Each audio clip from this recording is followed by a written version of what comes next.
Bienvenidos a nuestro estudio de miércoles. Estamos contentos de tener una nueva oportunidad de estudiar la palabra del Señor. Todos los que ya están conectados o los que lo verán después, les invito a que escudriñemos este pasaje, este tema, la dádiva, es lo que trataremos hoy. Un tema muy desafiante. Vamos a comenzar leyendo el libro de Proverbios capítulo 18, 16 y dice así: La dádiva del hombre le ensancha el camino y le conduce a la presencia de los grandes. Padre que estás en los cielos, te damos gracias por el regalo tan grande que es tu palabra, tu Torah, tu ley.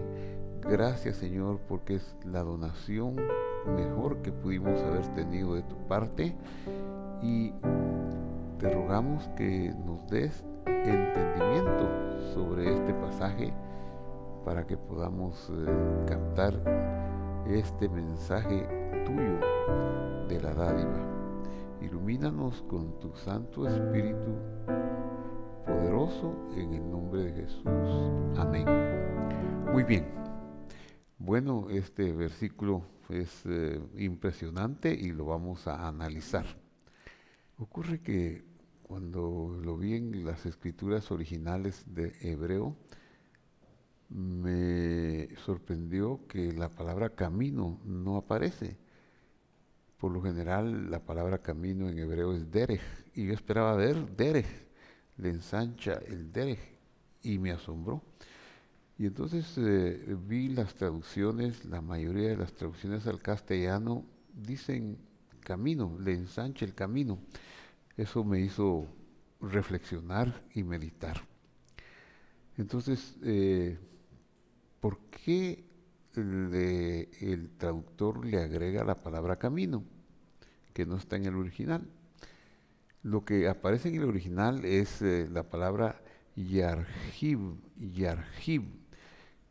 cuya raíz sería rahab, y su significado sería ampliar, aumentar o ensanchar, pero no dice qué, ensanchar qué. La definición de este término, de esta raíz rahab, ampliar, aumentar o ensanchar o espacioso, esto me parece que nos habla de algo muy interesante, porque estamos en la descripción de la dádiva. El hecho que un hombre sea generoso le hace un espacio, una ampliación, le da un crecimiento o un aumento. ¿Pero de qué? Pues el traductor lo interpretó quizá muy bien al decirle ensancha el camino, que es cómo se desenvuelve. Y si quisiéramos nosotros ir más a fondo para entender qué es lo que se ensancha y qué tiene que ver con la dádiva, diríamos que los preceptos de la Biblia que hablan de la generosidad, de la dádiva, del dar, son básicos para recibir los beneficios divinos. No estoy haciendo un análisis simple, algo así como una matemática. Si das 1 te vas a enriquecer o te van a dar 10, aunque eso podría ser cierto porque hay escrituras que lo mencionan, pero estoy refiriéndome a algo más profundo. Quiero auxiliarme de la clásica obra ética llamada La senda de los rectos de R.M.J. Luzzatto, que viviera su corta vida en el siglo XVIII, 1707 a 1746. Y él dejó en sus escritos dicho lo siguiente: el ser humano fue para deleitarse, dice, leo, en su Creador y beneficiarse del esplendor de su presencia. Eso suena tan bonito, ¿verdad? Porque no parece ser, no nos está hablando de un Dios que esté enojado, de un Dios que es restrictivo y que nos está poniendo muchas normas que nos estrechan, que nos hacen estar como en un mundo gris, apretado, sino que esta definición hermosa dice que fuimos creados para deleitarnos en Él, en nuestro Creador, y beneficiarnos del esplendor de su presencia. Es como fuimos creados para ser felices, fuimos creados para la abundancia, fuimos creados para tener muchas cosas. De hecho, en el capítulo 2 del Génesis aparece una descripción muy interesante. Dice que Dios fundó un huerto, el huerto del Edén. El huerto del Edén, la palabra Edén, jardín, Edén, donde puso al hombre, es una palabra muy impresionante que quiere decir placer, exuberancia, quiere decir algo relacionado con la dicha y con la felicidad. Y dice también que en ese huerto le enseñó al hombre que había un río. Y al final de ese río, en una tierra llamada la tierra de Ávila, había oro, había piedras preciosas y había bedelio. Estamos hablando de el capítulo 2 del Génesis, donde no ha aparecido ninguna rebelión contra Dios, ningún pecado, donde no hay mal. Y en ese momento que no hay mal, que Dios está creando al hombre y le da estas instrucciones, podemos ver que la bondad y la voluntad de Dios es que el hombre disfrute de su exuberancia, de sus dones, del esplendor de su presencia, como dice este autor, que en este caso, en el Génesis 2, capítulo 2, estaría hablando de oro, de piedras preciosas y de bedelio, que es un arbusto para producir perfumes. Entonces, si esa era la intención de Dios, ¿por qué existe la pobreza hoy? ¿Por qué tenemos escasez? ¿Y por qué pareciera que las piedras preciosas, el oro, nos rehuyen?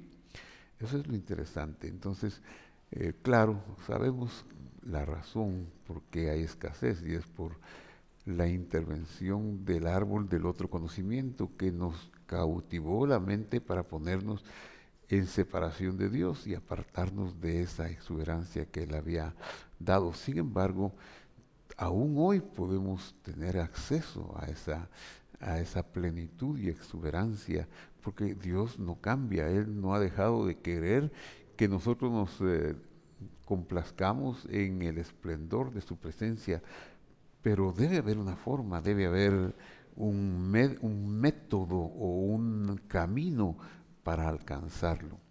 Dios nos creó para ser beneficiados de ese esplendor, pero también nos dio una cualidad, como dice Job capítulo 5, versículo 7. Dice, el hombre fue creado para la amalá, para la malá. La palabra malá se ha traducido para la aflicción en algunos casos. Y uno dice, para la aflicción. O se puede entender, otra traducción sería para el esfuerzo o para el trabajo. Eso ya es algo mejor. El hombre fue creado para el esfuerzo. O sea, Dios quiso que nosotros nos perfeccionáramos por medio de nuestro propio trabajo, de nuestro propio esfuerzo. No planeó Él darnos ni siquiera al primer hombre allá en el huerto del Edén que abriera la boca y ahí le cayera todo el alimento y todo el placer y el acostado, sino que le puso una razón de ser, le puso un trabajo, le puso a nombrar a los animales, a administrar la creación, a hacer un esfuerzo, lo cual lleva al hombre a un perfeccionamiento, a una tarea. De la misma manera hoy, aunque tengamos la brecha entre Dios y nosotros, la separación de lo físico y que no lo podemos ver a Él por causa de ese pecado que entró al mundo, pero ya vino Dios en forma de hombre para cerrar la brecha, aunque todavía no existe un cierre completo, pero la obra expiatoria del Señor Jesús, la obra de redención, está hecha y nosotros estamos como capacitados para perfeccionarnos y alcanzar esas bendiciones o ese esplendor de nuestro Señor. Así que el medio idóneo, ¿cómo hacer para tener esa felicidad? ¿Cómo hacer para tener esa dicha, ese disfrute? Pues el medio idóneo es el estudio de su palabra y hacer su voluntad. Estudiar su palabra, la oración nos puede ayudar para hacer su voluntad.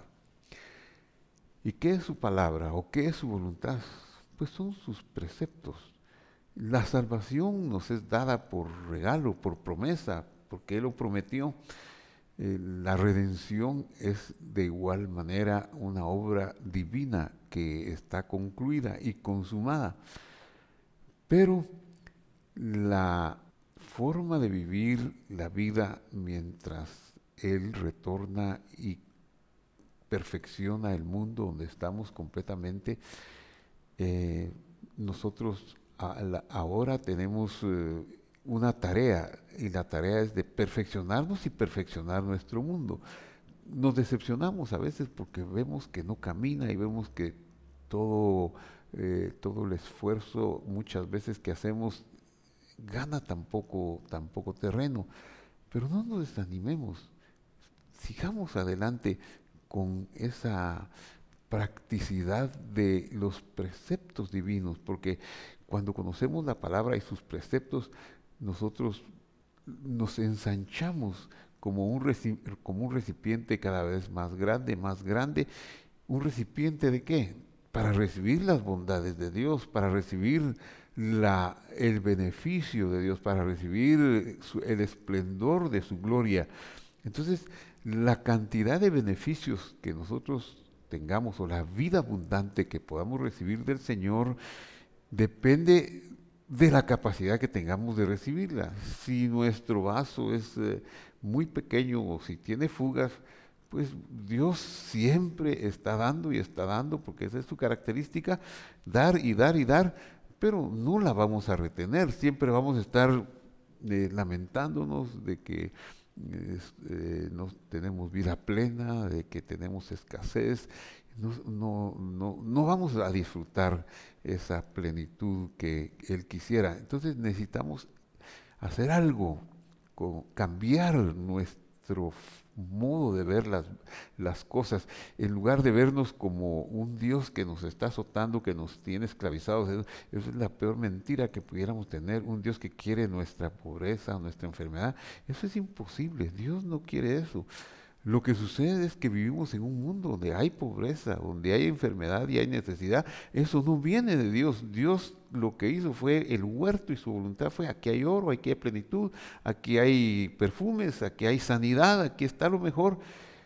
Pero la enfermedad y el mal vino por haber participado del otro conocimiento, es decir, del conocimiento del mal. Ese es el conocimiento que gobierna este mundo. Aunque eso sea así, podemos revertir eso con la voluntad de Dios y ensanchando nuestro recipiente con los preceptos. Veamos cómo se hace eso. En primer lugar, un corazón egoísta e ignorante de los preceptos será un corazón mezquino, un corazón avaro, que piensa que tiene que tener y lograr su dicha teniendo más, aunque eso implique afectar a los demás, dañar a los demás. Y dice, y está escrito, por ejemplo, en el Eclesiastés, dice: el que ama el dinero no se sacia del dinero, porque el dinero no es lo que necesitamos. No es tener dinero, no es el afán de tener algo, bienes materiales, lo que nos dará la plenitud de la felicidad, de la dicha. es otra cosa. ¿Y qué es lo que puede ser? Es un corazón que deja de ser ignorante y que empieza a estudiar y a conocer cómo es Dios. Y a Dios lo podemos conocer solamente por lo que Él ha revelado. ¿Y dónde está la revelación divina? Pues está en su palabra, en las Sagradas Escrituras. Ahí podemos conocer su revelación. Y ahí vamos a encontrar dos cosas. Primero, que Él tiene el deseo de salvarnos, que Él nos ha dado promesas de redención, de vida abundante, y dos, que nos ha dado mandamientos o preceptos. Los preceptos no es para que nosotros formemos una religión y bueno, ahora voy a obedecer todos los mandamientos de Dios porque eso es lo que Él quiere. Eso nos va a entristecer, nos va a hacer tal vez infelices porque los preceptos no son para salvarnos, los preceptos son para disfrutar el carácter de Dios, saber que ese es el modus operandi del Señor, son los atributos del Señor. El Señor no roba y por lo tanto si yo no robo, estoy como ensanchando mi recipiente de no robar. El Señor no maldice y si yo evito la maledicencia, igualmente estoy ensanchando mi recipiente. Si soy generoso, por ejemplo, igual que Él solo sabe dar, estoy ensanchando mi recipiente. Entonces, cuando dejo de ser ignorante de los preceptos, empezaré a recibir mucho, mucho más de Él. Dios, como dije hace un momento, siempre da y quiere dar. Y nos beneficia extraordinariamente ser como Él, imitarlo, desarrollar la capacidad de dar. Eso, increíblemente, en lugar de dejarnos con menos, nos va a dejar con más. Esto está muy expresado, muy testificado en las Sagradas Escrituras. Veamos, por ejemplo, en Mateo capítulo 6, versículo 25, lo que enseñó el Señor. Dice, por tanto os digo, no os angustiéis por vuestra vida, que habéis de comer o que habéis de beber, ni por vuestro cuerpo, que habéis de vestir.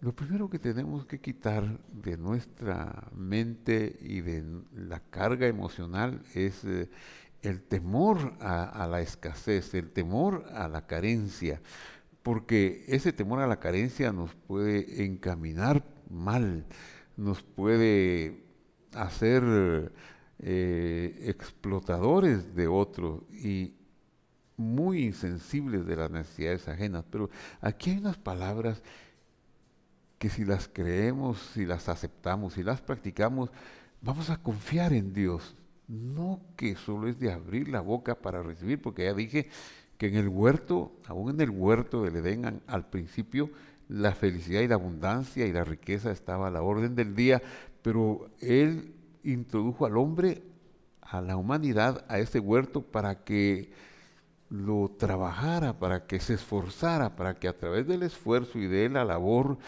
completando lo que Dios había dispuesto para ellos, por ejemplo, puso al hombre a ponerle, a completar la creación poniendo los nombres de los animales. De esa manera, el hombre estaba disfrutando de la abundancia, igual nosotros, no con una inanición, con una pereza o creyendo que los milagros de provisión es estar en mi casa durmiendo todo el día y que me van a llevar el alimento. Esto no va a suceder. Tengo que trabajar, tengo que esforzarme, tengo que usar los dones que he recibido, pero tengo que tener presente lo que dice aquí el versículo 25. No os angustiéis por vuestra vida, qué habéis de comer, qué habéis de beber, ni por vuestro cuerpo, qué habéis de vestir. ¿No es la vida más que el alimento y el cuerpo más que el vestido? Preguntas retóricas que tienen su propia respuesta. Sí, la vida es más que el alimento. Sí, el cuerpo es más que el vestido. Y ahora pone un ejemplo y dice, versículo 26, mirad las aves del cielo, no siembran, ni ciegan, ni recogen en graneros. ¿Qué hacen? Pues vuelan, se esfuerzan, van por aquí, van por allá. Eso es lo que Dios las hizo a ellas hacer, volar para aquí, para allá. No están preocupadas de su alimento.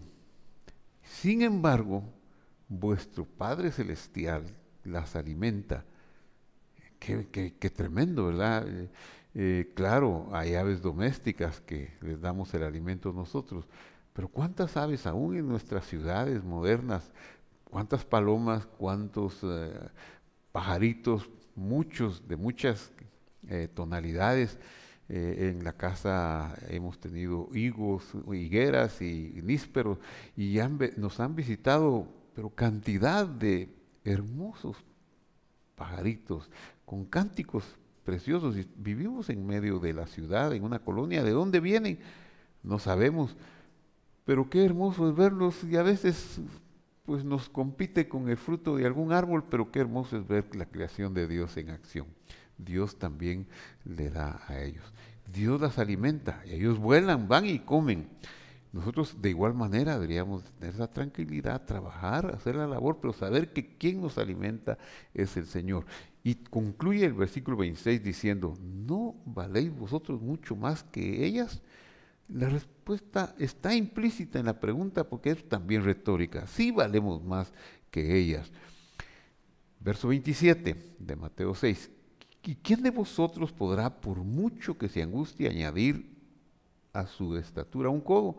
Obviamente nadie, no podemos hacerlo. Verso 28. Y por el vestido, ¿por qué os angustiáis? Considerad los lirios del campo, cómo crecen. No trabajan ni hilan, pero os digo que ni aun Salomón con toda su gloria se vistió como uno de ellos. Y en fin, estas palabras nos invitan a tener esa tranquilidad.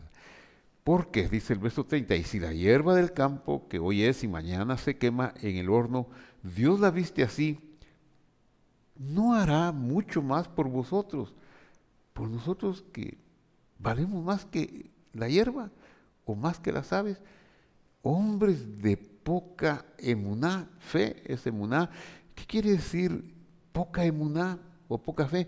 Quiere decir de poca educación, quiere decir que tenemos poca fe porque no hemos usado tiempo en escudriñar las Escrituras. Recordemos que la palabra emuná está emparentada con la palabra amán, y la palabra amán es la raíz de la palabra emet, y emet, que quiere decir verdad, no es otra verdad que la palabra de Dios. Cuando escudriñamos las Escrituras, cuando escudriñamos la palabra de Dios, definitivamente nuestra emuná va a ser mucho más grande. Nuestra confianza en la provisión de Él va a ser superior totalmente. Así que, dice el versículo 31, no os angustiéis pues diciendo, tenemos que evitar hablar la escasez. Tenemos que evitar poner el temor en nuestra boca. Tenemos que evitar que las circunstancias nos manejen. Mejor que sea la palabra de Dios y no las circunstancias. Así que no pongamos palabras de angustia. ¿Para qué decir qué comeré? ¿Qué beberé? ¿O qué vestiré? Porque los que no tienen a Dios se angustian por todas estas cosas porque ignoran que Dios quiere dar la provisión. Pero vuestro Padre Celestial sabe que tenéis necesidad de todas ellas. Y por eso, ¿qué tenemos que hacer?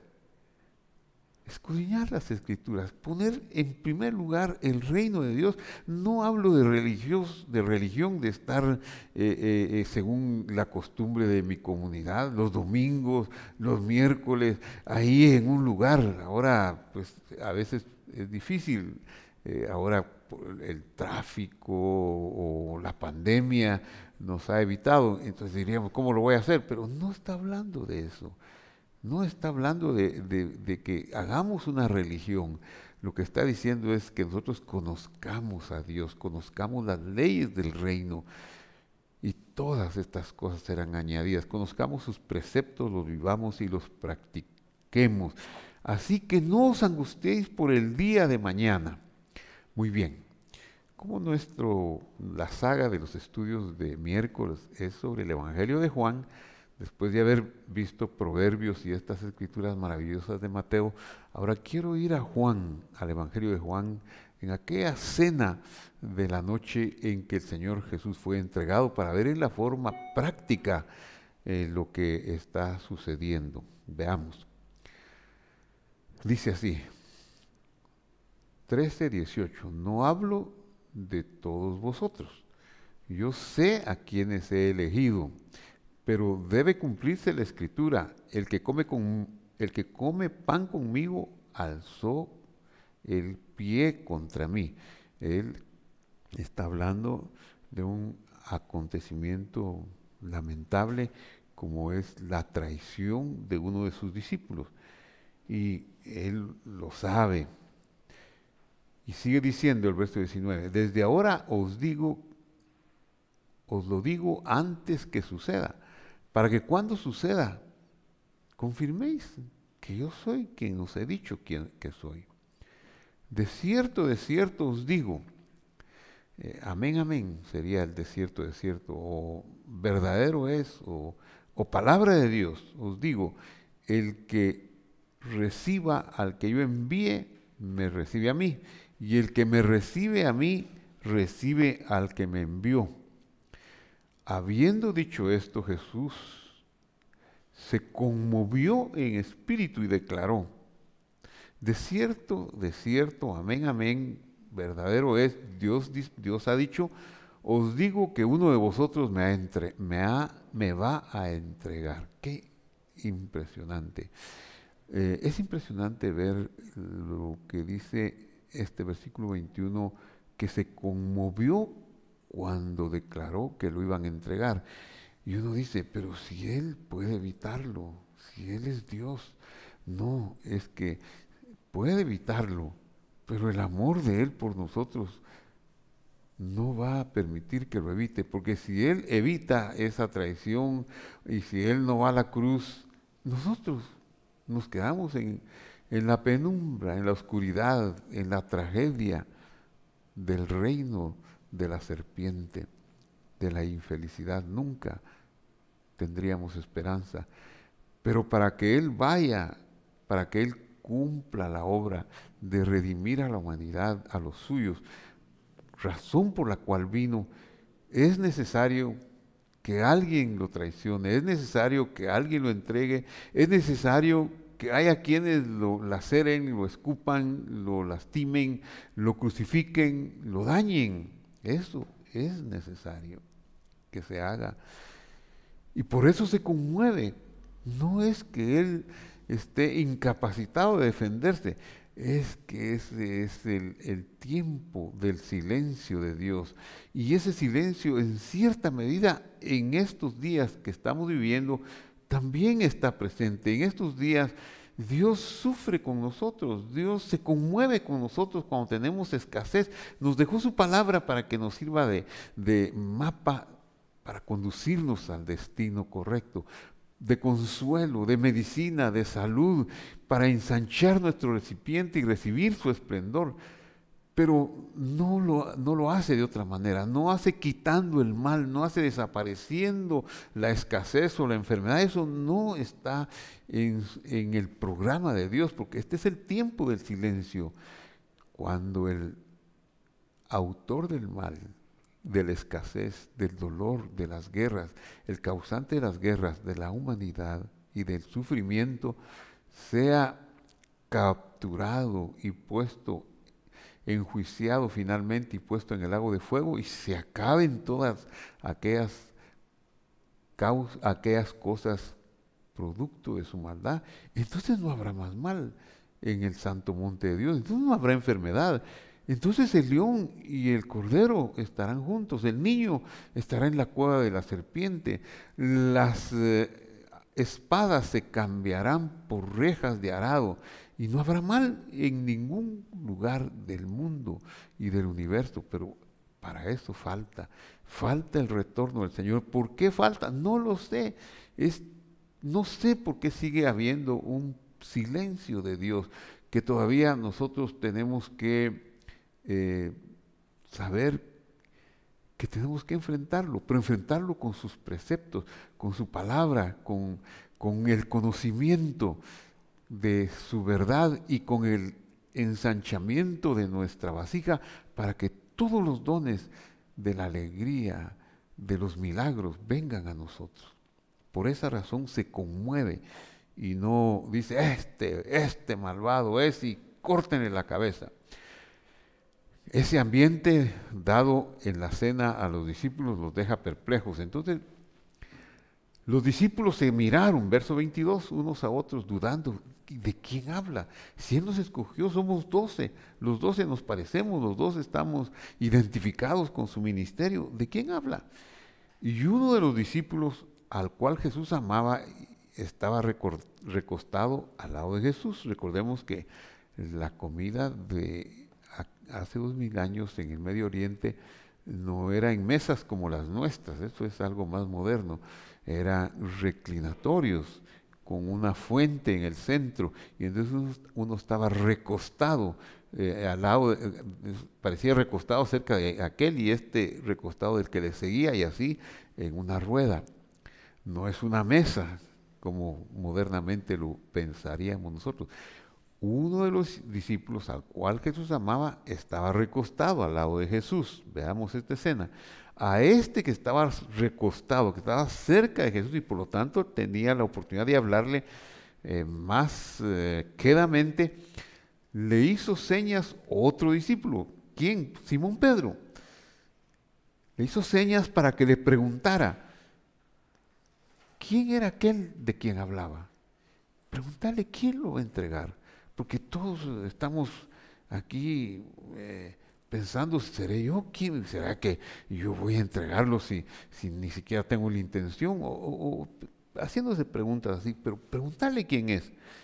Y miren lo que hace el Señor, verso 25. Entonces Él, recostándose sobre el pecho de Jesús, se lo preguntó. Se supone que este era Juan, pero aquí lo pone en tercera persona. Bueno, respetemos. Entonces este discípulo que estaba cerca, comiendo cercano a donde estaba Jesús reclinado, le dice, aprovechando la cercanía, ¿quién es? Señor, ¿quién es? Y veamos la respuesta del Señor Jesús. Le contesta en el versículo 26. Respondió Jesús, a quien yo le dé el pan mojado, ese es. Y mojando el pan, enseguida se lo dio a Judas Iscariote, hijo de Simón. Esta es una escena muy, muy hermosa de esa comida que era el Seder de Pesaj. Había pues había un procedimiento que hemos estudiado en la fiesta de Pesaj o de la Pascua, pero había un lugar donde mojar. Modernamente se le dice hatzoret, que es una mezcla de vino con frutas y manzana, y ahí se mojaba el pan. El pan que se comía era sin matzot, o sea, no leudado, y por lo tanto no tenía no era pan dulce, no era un pastel, pues era mandamiento de comer pan no leudado. Pero mojado en esa mezcla de frutas secas, almendras, con vino y con otras cosas, era agradable, ¿verdad? Entonces, Jesús moja el pan en el hatzoret, digamos, y se lo da a Judas Iscariote. Judas, ya hemos hablado de Judas hace dos miércoles, hablamos de la personalidad de este ser, Judas, hijo de Simón y discípulo del Señor, escogido por el Señor, pero que tenía la traición por dentro. Sigamos viendo. Después del bocado, Satanás entró en él. Entonces Jesús le dijo, lo que vas a hacer, hazlo pronto.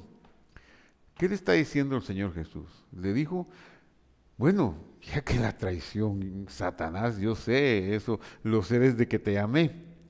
Y yo te amé aún sabiéndolo, porque qué grandeza conocer los preceptos de Dios, qué grandeza conocer que la palabra de Dios tiene que cumplirse. Por eso le dice, le da el pan y dice, lo que vas a hacer, hazlo pronto. Ahora, aquí hay algo muy bonito. Pero ninguno de los que estaban a la mesa entendió por qué le dijo eso. Lo que vas a hacer es, hazlo pronto. Está en una cena, hay 4 copas, hay todo un procedimiento que tomar. Y no es propio que alguien abandone la cena para cualquier cosa, por cualquier pretexto. No es usual. Se tiene que terminar la cena, se tiene que completar esa comunión. Por eso nadie entendió por qué le dijo esto. Y ahora el verso 29 nos abre otra ventanita de comprensión. De los que estaban ahí, algunos pensaban, puesto que Judas tenía la bolsa, o sea, era el tesorero, manejaba las finanzas, Jesús le estaba diciendo, compra lo que necesitamos para la fiesta, o que diera algo a los pobres. Recordemos que ellos todavía no captaban que esa noche el Señor sería entregado y que al día siguiente sería muerto y crucificado. Recordemos que como todos los años ellos esperaban que esta cena del 14 de Nisan pues fuera parte de la fiesta, pero que al día siguiente, el 15 de Nisan, fuera la verdadera cena pascual. Y por lo tanto había que comprar más cosas para la cena del día siguiente. Ellos, aunque Jesús les había dicho que había de ser entregado, tal vez no estaban claros qué sería en ese tiempo, en ese día, o a saber, ¿verdad? No podemos entender lo que pensaban. Por eso el verso 29 dice, algunos pensaban, puesto que Judas tenía la bolsa, el dinero, Jesús le decía, compra lo que necesitamos para la fiesta o que diera algo a los pobres. Aquí quiero decir 2 cosas. La primera cosa que quiero decir es que el dinero es muy importante, es una herramienta de bendición dada por Dios. En un futuro estudio, posiblemente el siguiente estudio, voy a hablarle del dinero para ver que es una bendición de Dios.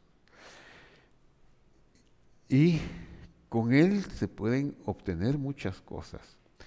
Entonces, en el ministerio del Señor Jesús había dinero.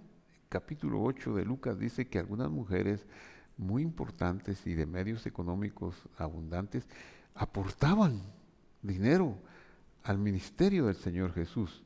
¿Y quién puso a que lo manejara? A Judas, que encima de todo, o dicho sea de paso, era ladrón, dice la Escritura. El mismo apóstol Juan lo dice en unos capítulos anteriores, cuando es ungido el Señor es ungido por María y Judas protesta, ¿por qué no se vende ese perfume y se le da a los pobres? Pero dice que no pensaba en los pobres, sino que porque era ladrón, tenía algo más de donde tomar. Pero mire, Dios tan grande que deja que el ladrón maneje las finanzas, qué interesante. Esa es una cosa. La otra cosa es que el dinero, como es importante, tiene que ser manejado espiritualmente, con visión espiritual. Es decir, ¿quién es el jefe aquí del ministerio, por decirlo en términos modernos, o del grupo? Es Jesús, el Maestro. Y entonces en este versículo se abre una ventana para mostrarnos que quien decidía el gasto era el Maestro. Claro, él no manejaba el dinero físicamente, tenía un oficial, un hombre encargado, un honor para este que lo hiciera, que era Judas, pero Jesús le decía, compra para los pobres. O sea, los discípulos estaban acostumbrados a oír eso de parte de Jesús, por eso no les asombró, por eso no pensaron que le estaba diciendo, anda, entrégame. Uno de vosotros me va a entregar. ¿Quién es? Preguntarle quién es. A quien yo le dé el pan. Y le da el pan y luego le dice, lo que has de hacer, hazlo pronto. Y ellos con toda esa evidencia no saben, no razonan que le está diciendo, anda y entrégame. Sino que están pensando, bueno, Jesús quiere que compre algo para la cena de mañana. O, en último caso, que le dé algo a los pobres. Eso es muy importante. Ahora, quiero hacer otra alusión, sacar otra enseñanza, además de esta, de este versículo. Y la enseñanza es, al final, lo que dice, o que diera algo a los pobres. Eso quiere decir que ellos estaban acostumbrados a que el Señor pensara en los pobres. Y esto es lo que vengo a conectar con el versículo del principio. La dádiva del hombre le ensancha el camino y le hace estar delante de los grandes. Ya dije que camino no existe en el proverbio original, sino que le ensancha a él. Entonces, los discípulos, al pensar que le está diciendo a Judas que le dé algo a los pobres, con eso nos está enseñando que pensaban que aunque el Señor Jesús les está diciendo, uno de ustedes me va a entregar, van a venir, me van a capturar, me van a crucificar, aunque voy a resucitar, pero me van a crucificar, me van a dañar. ¿Cómo él en los momentos previos a su muerte le está diciendo a Judas que le dé algo a los pobres? Bueno, no es eso lo que le está diciendo, pero ellos sí lo pensaron, porque ellos veían que el Señor Jesús tenía un corazón para los pobres muy grande. Y eso es lo que la otra lección que aquí podemos obtener. Ensanchar nuestra vasija es siempre no dejar de lado el precepto de la dádiva del hombre. La dádiva, Dios nos va a guiar, siempre va a haber alguien a quien le podamos dar, y la dádiva se puede dar primero al pariente más cercano, al que lo más necesita, después al más lejano y después al de afuera. A veces en la casa es donde más generosos tenemos que ser y no lo contrario. Jesús lo hacía continuamente y por eso ellos no se percatan de que está diciéndole a Judas que lo entregue, sino que creen que le está diciendo que le dé a los pobres. Pero con eso lo que podemos aprender nosotros es a ser generosos, a ser como Él. Ahora, verso 30, ya para ir terminando, cuando Él tomó el bocado salió enseguida y era de noche.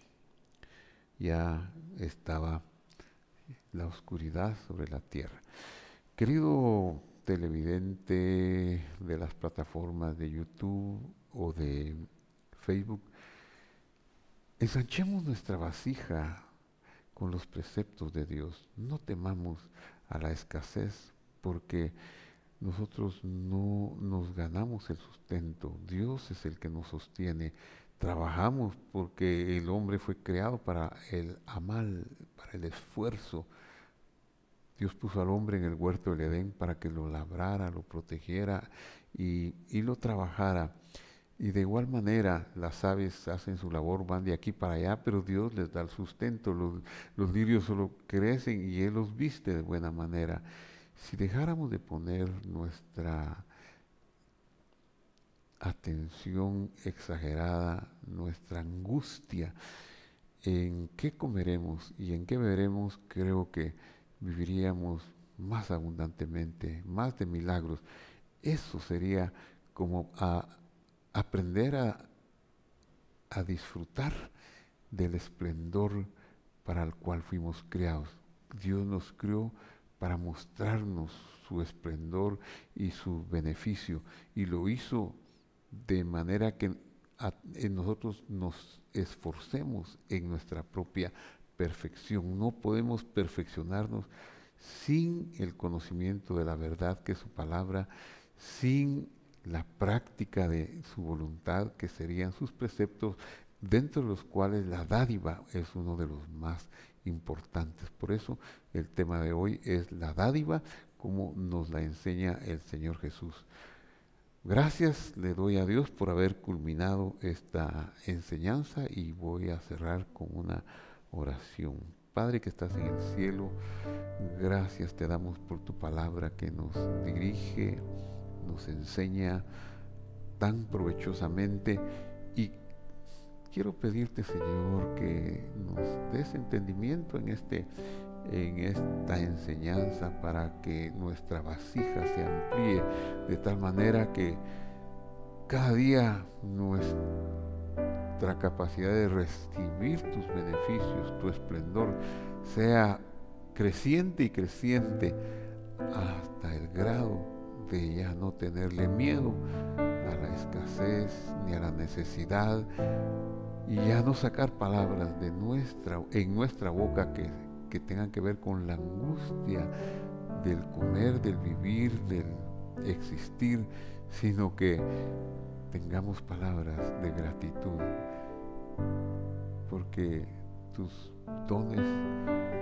tus dádivas son infinitas, que no nos alcanzaría ni siquiera el tiempo ni la vida para agradecerlas. Pero si estamos en una posición de ignorancia, no lo vamos a poder reconocer. Ayúdanos, Señor, a entender tu palabra por medio de tu Espíritu. Te lo pido en el nombre de Jesús. Amén. Muy bien, hemos concluido esta enseñanza. Creo que es muy importante. Le sugiero que la vuelva a ver.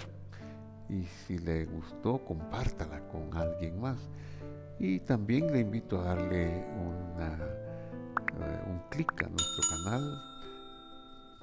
Suscríbase y únase con nosotros para estudiar las Escrituras. Que Dios lo bendiga, que tenga una buena semana. Nos vemos en la próxima ocasión, que sería el próximo domingo o el próximo miércoles, con un mensaje de la palabra de Dios. Hasta la vista.